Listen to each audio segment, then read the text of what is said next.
Hey, everybody. Welcome back to the podcast. Happy to have you here. Exciting times in South Florida as the U is back and the Miami Hurricanes prepare to take on the Indiana Hoosiers on Monday at Hard Rock Stadium, making it basically a home game for the Canes. And the NFL playoffs kicked off this past weekend with the wild card matchups. My beloved Eagles taking it on the chin and falling in a close one to the 49ers. Eagles have had a great run. It's a fun game to watch. And no one sells hope like the NFL. There's always next year. As for my golf game, well, I wish I was here to tell you a enthralling tale about how I was 8 over through 17, needed a birdie on the 18th to break 80 and shoot 79, hit just an unbelievable wedge into the 18th green, leaving 10 feet for birdie putt. But that's not what happened. And it's one of the things I'm learning about this podcast is it's much easier to do when things are going well.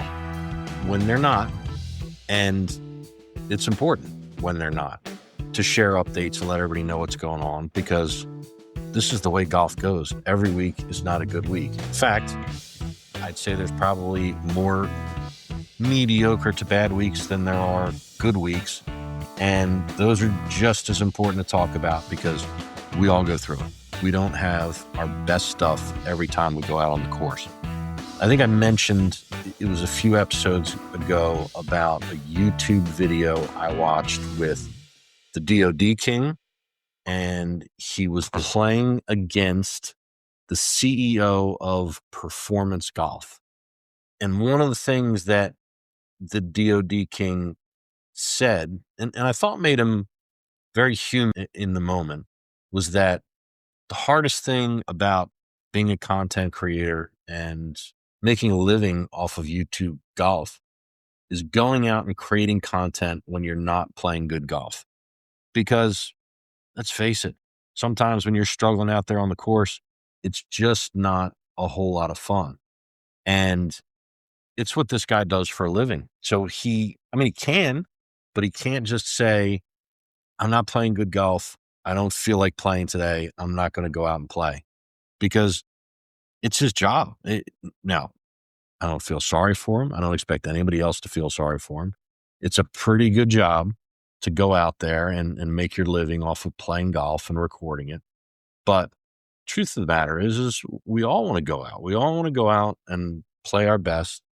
And you could be out playing with your buddies, and when you have a really bad day, look, it hurts a little. Like you don't want to perform poorly in front of people that you respect, appreciate, and enjoy being out there with. So imagine going out and doing it and posting videos that thousands or tens of thousands or hundreds of thousands, or in some cases, millions of people are watching, and they're watching you fail. I'd say that that's not an easy thing to do. So I appreciated it. I appreciated that answer. And as I was getting ready to put together this week's episode, I thought about that yeah, it would be a lot more fun, again, to come on here every week and talk about how great things are. But it's just not reality. That's not the way you get better at golf. That's not the way you get better at lots of things. There's ups and downs. And if I'm having them, you're having them. And I want this to be a place where the community is okay with understanding that we're going to have some bad weeks. We're going to have some rough outings on the golf course.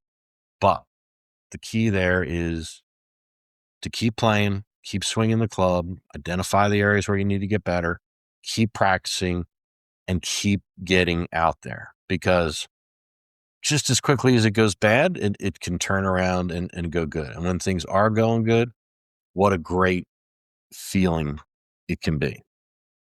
So I'm going to transition to the Breaking Bob content that Grant Horvath and Bob from Bob Does Sports put together.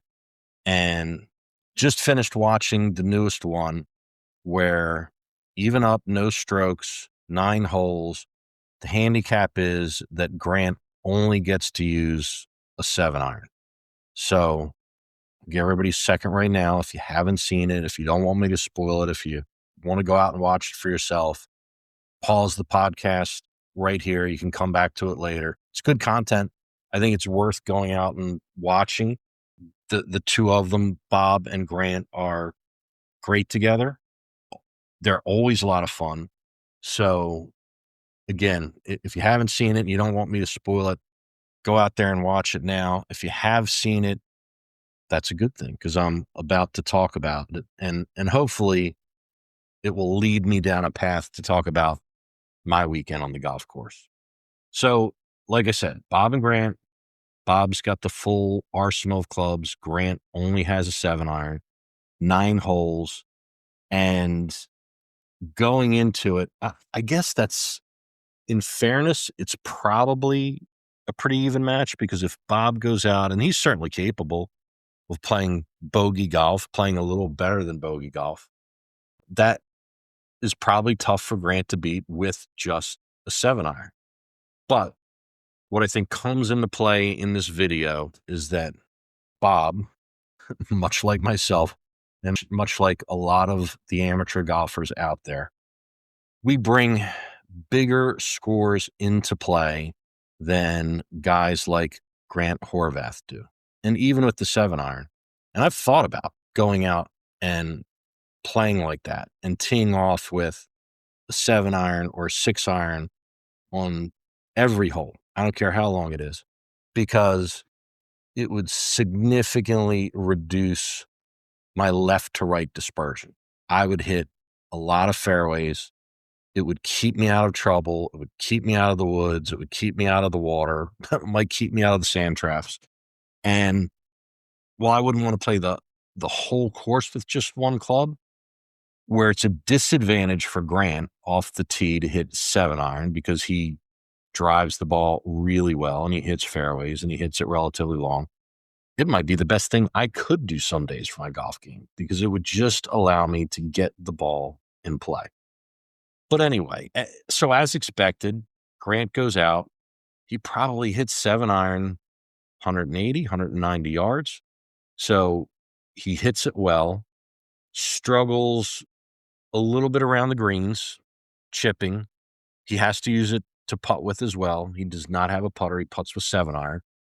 But short of when the thing was really over and kind of a sloppy putt on the 18th green, he basically played bogey golf with a 7-iron. And he did it by just staying out of trouble, not hitting the ball out of bounds, not taking penalty strokes, keeping the ball in play, fairways, greens. Now, sometimes on a par 4, instead of being able to get there in 2, he gets there in 3. And that's why he's playing bogey golf. But plenty of days, I'd be happy to be out there playing bogey golf.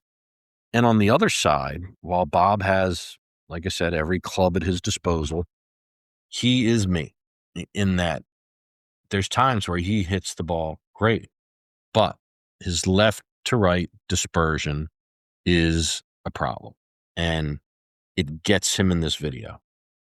And on one of the holes, he puts a ball in the bunker off of the tee, has, I think it was 140 or 150 yards into the green out of the bunker.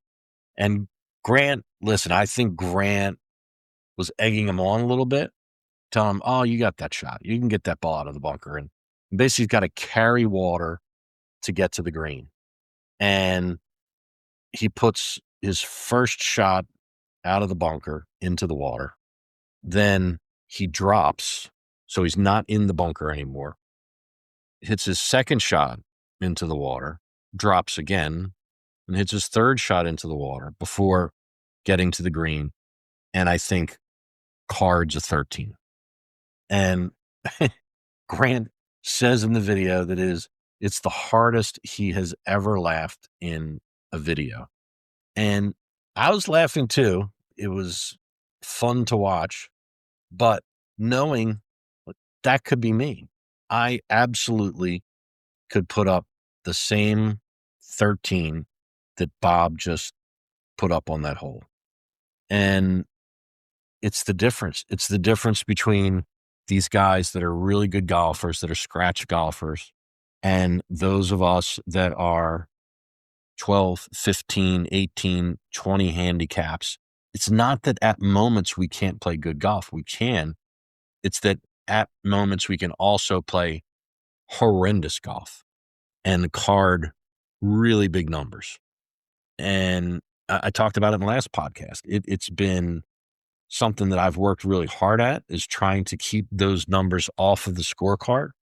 But it just seems like no matter what I do, and especially right now, the past couple of weeks, they're finding me, and it's frustrating.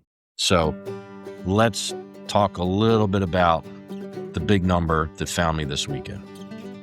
So played golf on Saturday morning at Oriole Golf Club with Jason and Al, and went out there on a mission. And that mission was to get off to a better start. In the last podcast, I talked about how I had been struggling through the first 4 holes at Ori. And it's not like these holes, and I'm looking now at the stroke index. So these holes are the 15th hardest hole on the course, the 5th hardest hole on the course, 17th hardest hole on the course, and the 13th hardest hole on the course.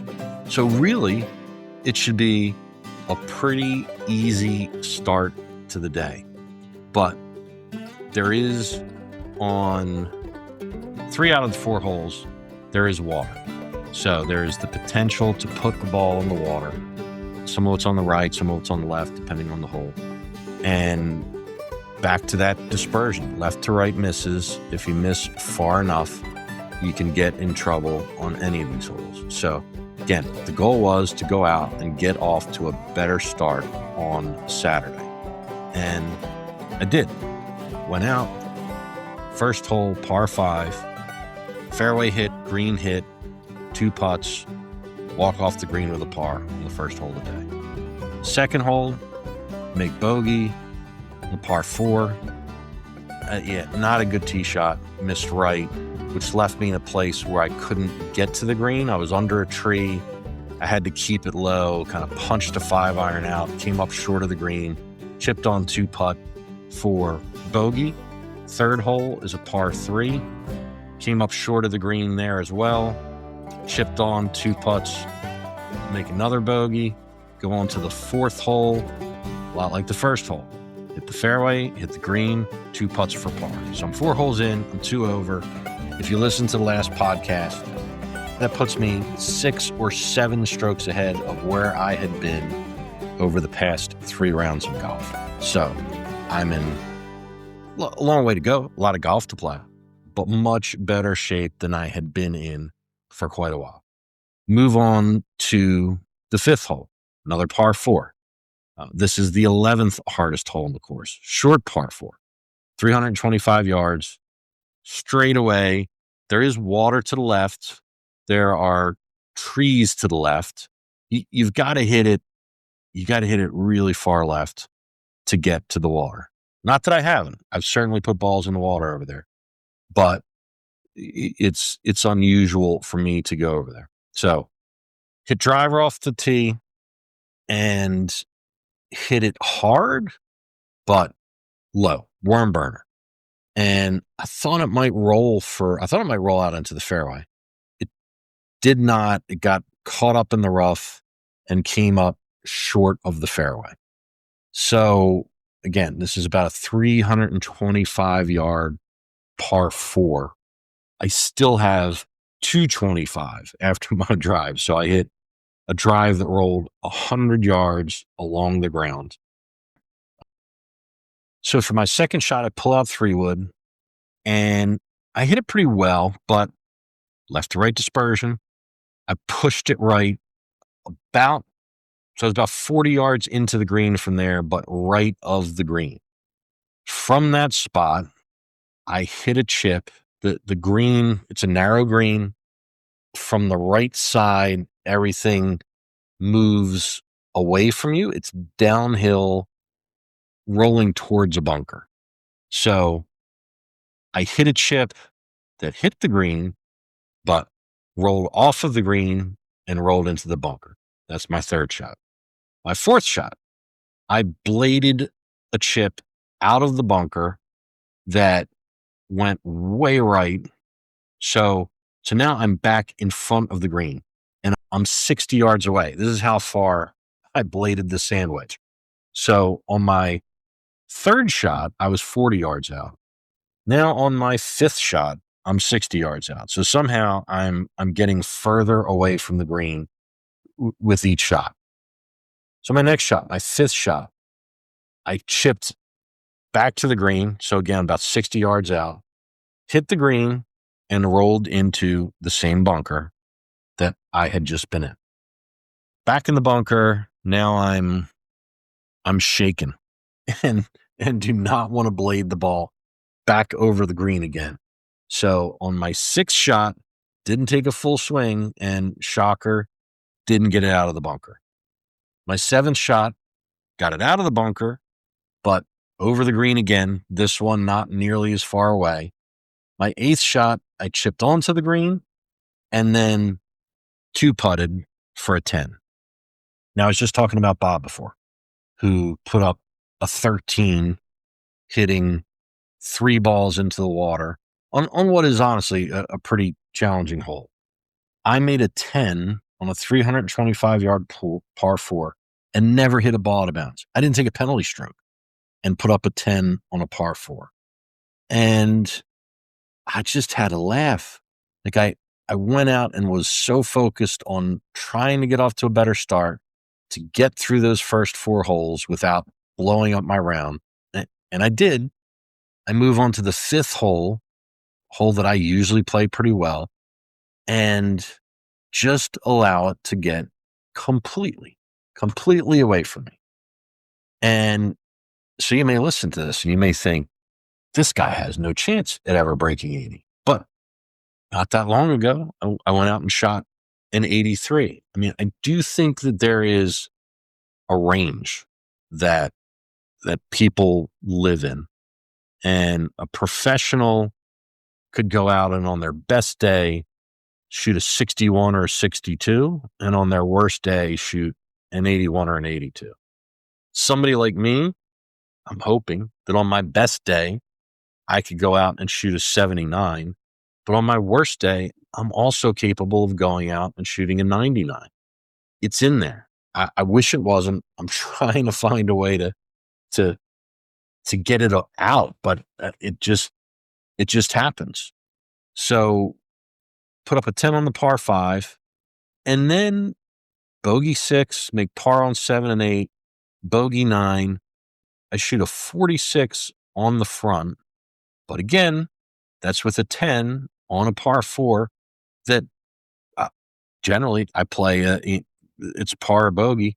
Like legitimately, I could have shot a 40 on the front with a par there, but I just let it get away from me. Go on to the back and played largely bogey golf, shoot 48 on the back for a 94 on Saturday. A disappointing round of golf. And the other thing odd about Saturday is when we started the day, we're in 2 carts. The cart that Al and Jason was in, they had a terrible rake that has a big old knob at the end of it. And when you try and rake a bunker with it, it kind of draws a straight line through the bunker. And we'd taken that one, put it in the trash. Jason said, we'll just use your rake throughout the day. And I joked, you guys can put it on your cart because I don't plan on hitting a bunker today. And I think I hit 6 or 7 bunkers on Saturday. And every time I hit one, it's a best case, it's a stroke penalty, but frequently it's a 2 or 3 stroke penalty. My sand game is disaster and something that I have got to work to fix. So what did I do? How did I go about trying to fix my bunker game? Well, on Sunday morning, before I went out and played again, I invested 3 minutes and 27 seconds into Pete Cowan's YouTube video on foolproof bunker setup for escaping every time. So I know you're thinking, wow, that's it. As bad as your bunker game is, you invested 3 minutes and 27 seconds. You couldn't have found a 5-minute video or a 10-minute video, or maybe you could have watched that video 2 or 3 times. How important is this to you that you spent 3 minutes on? And to that, I'd say, fair question. But I don't know that a 10-minute video or 20-minute video is any more helpful than the 3-minute video. And I'll link this in the description. I'm sorry, in the show notes, because honestly, I think it was a pretty good video. I think I was going to say I got my money's worth. It was free, but it was 3 minutes and 27 seconds well spent. So watch that video on Sunday morning. When I got to the golf course, I got out there early, went to the range, and hit 20 balls out of the bunker before I did anything else. I basically went out to the range and said the two things that I continue to struggle with are my sand game, my 3-wood, which I'd been hitting really well a couple of weeks ago, I've begun to struggle with again, and trying to find a consistent shot shape with my driver. So I hit 20 bunker shots, and I would say, one, I think Pete Callan's foolproof bunker setup for scaping every time worked pretty well. Of the 20 shots, I only did not escape once. I left one ball in the bunker. Now, that doesn't mean the other 19 were perfect. Some of them were too far, too low. They would have been balls that rolled off the green and left me some kind of shot back in. But I think 14 of the 20 were pretty good. Got the ball up in the air, hit the sand first, kind of flopped the ball up there, and they were shots that I would have been happy with. So I thought it was a pretty good practice, and it's something that I'm committed to doing every time I go out, is making sure that I'm hitting balls out of the bunker. And then moved over, hit 3-wood 4, 5, 6 times and couldn't find it. I don't know. Tell me in the comment, does that happen to you? Do you have a club that one week you're just killing it and the next week you can't find it, and then 2 weeks later it comes back? That's my 3-wood. There's days where it is the best club in my bag, and there's days where taking it out of the bag are a liability. And this weekend, it was a liability. And then I moved to driver, and I am struggling to find right to left movement with my driver, which is something, again, that not too long ago, that was my shot shape. It was something that I had worked with Reggie on at Golf Tech. I understand how to do it. I understand what the swing needs to be to get the ball to draw as opposed to slice. But right now, I am not drawing the ball. I'm fading the ball. And I'll take straightish. Straightish will be good. A little right, a little left, but give me a ball that I can find the fairway with. And I hit the ball, I'd say, relatively well on the range. It felt pretty good going out to play. It stopped. It stopped at the range. Once I got out onto the course, I sprayed my drives all over the place again. So on Sunday, played with Jason again. Al was back out. It was great to see him. And we had Jake out with us. So really good group. What was unique about Sunday? I'll cut to the chase. I shot a 94 again, and I really felt like I just couldn't find anything. I was struggling to hit driver. I was struggling to hit my irons. Wasn't chipping, pitching well. And the last couple of rounds, so on Saturday, I didn't have a single 3-putt, 1 and 2 putt all the way. And I felt really confident over putts. I thought my speed was good. Go out on Sunday, and I've forgotten how to putt. I had a 4-putt on Sunday. It happens, but probably once every 20 or 30 rounds. And it wasn't a 4-putt from 100 feet. I think it was a 4-putt from about 18 feet. So on the front, I had a 3-putt and a 4-putt. So shot 49 on the front, got the putter back together on the back, no 3 putts on the back, and finished birdie bogey, finished with a birdie on the par 5 17th. I'm sorry, I said birdie bogey. I finished a birdie par, a birdie on the par 5 17th, and then a par on the par 4 18th for 46 on the back, and shot, I think I said 94, shot 95 on Sunday. So frustrating weekend of golf. I've got to be shooting rounds in the 80s. The good news, the upside, I think, is that used to be when I was playing really bad golf, I'd go out and shoot 105, 106, 107. So I think the top end of my really bad golf has come down, and I played some really bad golf this weekend to shoot 94 and 95. But getting a little frustrated. Need to find something here and need to go out and start playing better golf. Didn't affect my handicap. Didn't have any good rounds come off. Basically, it was bad replacing bad.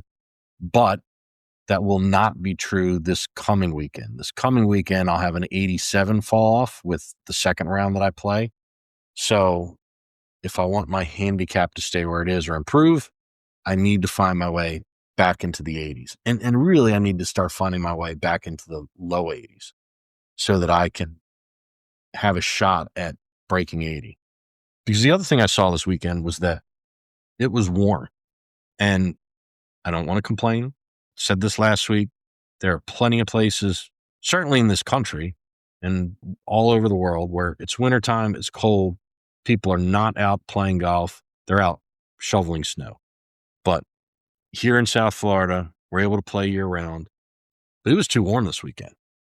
Saturday wasn't terrible. I'd say it was mid to upper 80s when we finished. There was a little breeze.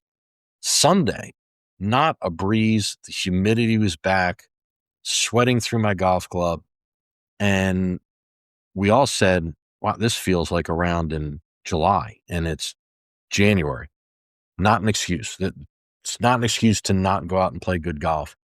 But all summer long, I was really looking forward to January, February, March, and going out and playing in really pleasant temperatures. And we just didn't have it this past weekend.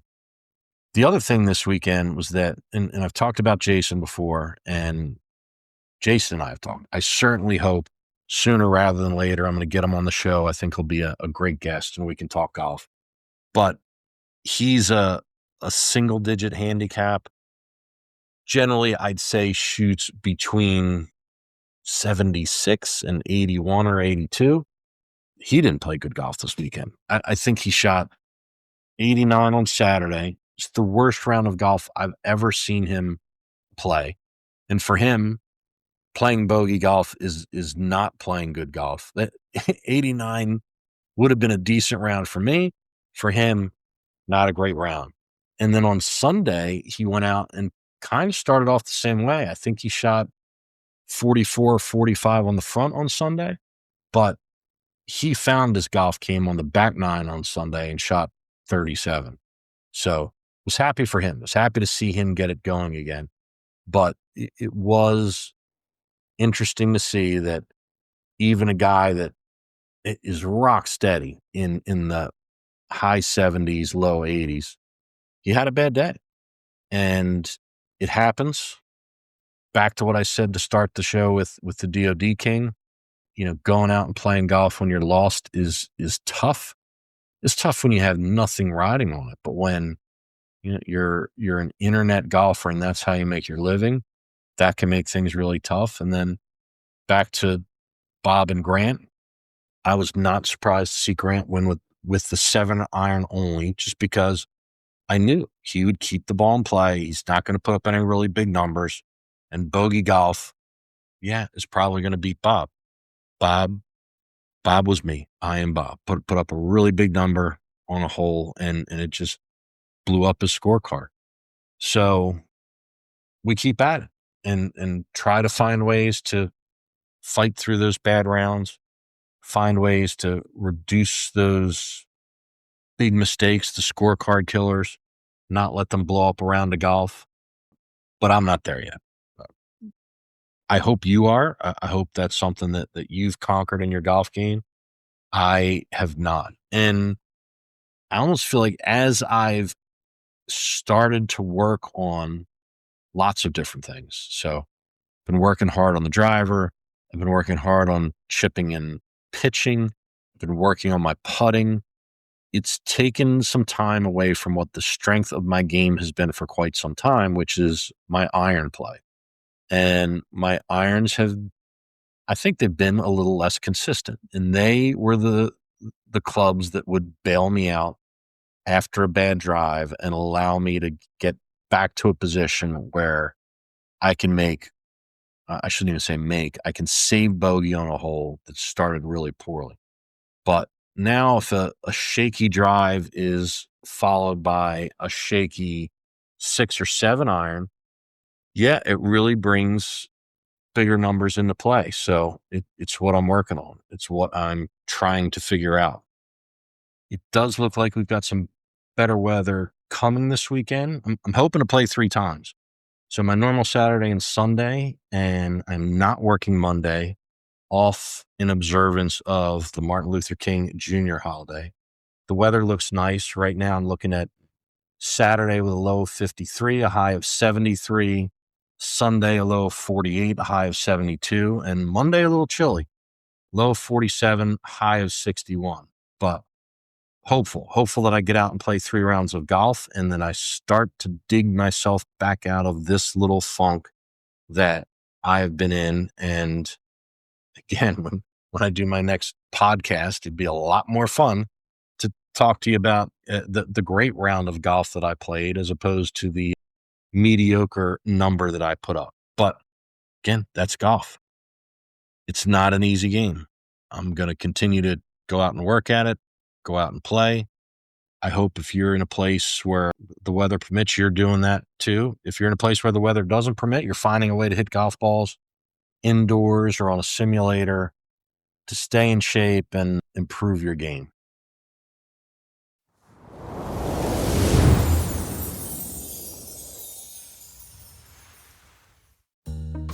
So, bumpy stretch, but hey, it's the season of hope, and I'm not going to forget that. What was my initial response to 4 out of the last 5 rounds being over 90? I did what all great golfers do. I went to the internet and started looking at new drivers and mini drivers.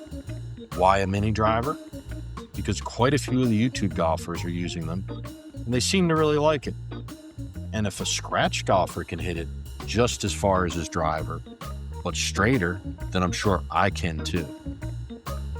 Hopefully you picked up on the sarcasm there. No, this is the season of hope, not the season of delusion. I'll keep doing the right things and hold off for a while before I give Titleist my $500. As always, thanks for listening. I truly appreciate you being here. I'd love to hear from you. Leave a comment or send me an email at breaking80over50@gmail.com. Let me know, what's the biggest number you've carded on a golf course? Remember, we're in this together. Keep swinging, keep learning, and keep laughing. It's all coming together. I'll see you next week.